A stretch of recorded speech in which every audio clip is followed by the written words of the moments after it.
মেসির অনুষ্ঠানে চরম বিশৃঙ্খলা, অরূপ বিশ্বাসকে তুলোধনা করলেন মোহাম্মদ সেলিম।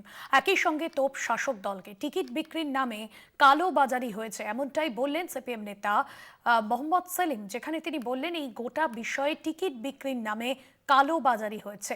শাসক দলকে নিশানা করেছেন মোহাম্মদ সেলিম। অন্যদিকে অরূপ বিশ্বাসকে তুলোধনা করলেন মোহাম্মদ সেলিম।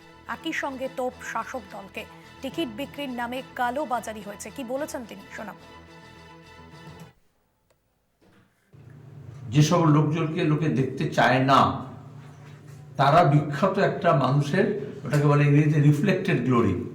মেসির আলোয় নিজে অন্ধকারের জীবগুলো আলোকিত হওয়ার চেষ্টা করেছে, টিকিট বিক্রি করেছে, কালোবাজারি হয়েছে।